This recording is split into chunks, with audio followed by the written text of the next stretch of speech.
But there it was, 50 tons of marijuana and hashish that the Coast Guard found aboard a barge in the bay this morning. Street value almost $200 million and a suspect with a very interesting jailhouse past. We have two reports tonight, beginning with correspondent Wilson Van Alst. The U.S. Coast Guard was watching and taking this videotape last night as the ocean-going tug Intrepid Venture steamed in through the Golden Gate. The Coast Guard and customs agents had information the tug was towing a barge loaded with drugs. They say she left the Bay Area on May 6th, allegedly met up with a mothership about 1,000 miles offshore, took on a load of Asian hashish and marijuana, and then steamed back to San Francisco. U.S. Customs agent in charge, Roland Klink. We boarded it last night about 9:30, and if you've seen it, you can see that we searched the containers on top of the barge first. It wasn't until about 5:30 this morning that we drilled through the floor and discovered the compartments underneath the barge and found the hashish and marijuana. All morning long, the agents and Coast Guard personnel unloaded the barge's secret compartments. The hashish came out in burlap bags. The marijuana was in boxes. After 4 hours, the workers took a break. From inside one of the holds, there was a voice. Hey, Charlie, we're not even halfway. Not even? Not even halfway, man. And as the tally continued into the afternoon, it mounted to some 37 tons of hashish and 13 tons of marijuana. Enforcement agents say that is more hashish than they have seized in the past 5 years combined. Still, Tom Sheehan of the Drug Enforcement Administration calls the seizure just a skirmish in the overall war on drugs. People will do anything to make a profit, and there is obviously a profit to be made in marijuana and in hashish.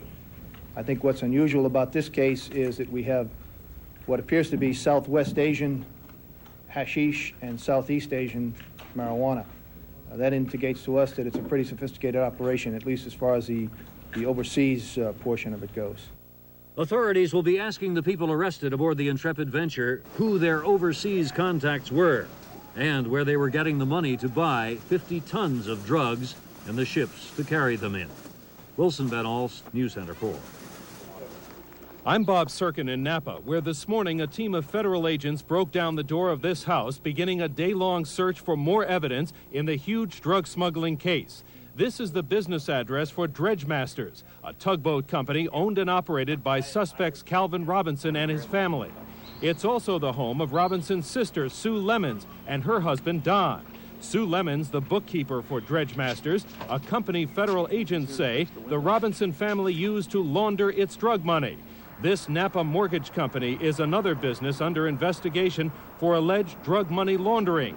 The drug case against the Robinson family began in Napa last December with an informant coming to narcotics investigator Chris Stern, telling him that the people in Dredge Masters Corporation were involved in smuggling and were importing large amounts of narcotics from overseas. Importing them to Napa? To Napa County. For sale? That's what I understood. It was Dern later turning his information over to U.S. Customs, then turning on his radio this morning to hear about the biggest hashish bust in U.S. history, but not to his complete surprise that it began in Napa.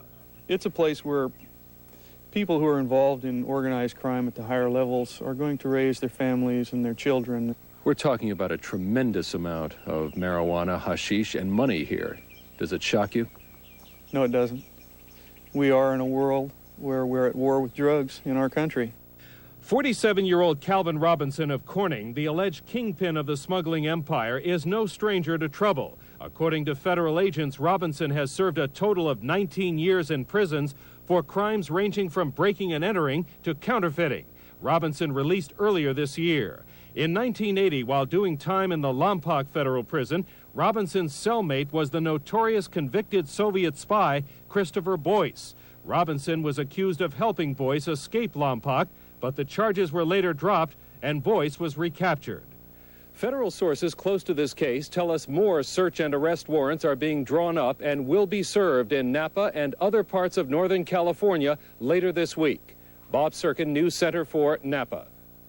Incidentally, a more controversial part of the administration's drug policy has apparently been revised now.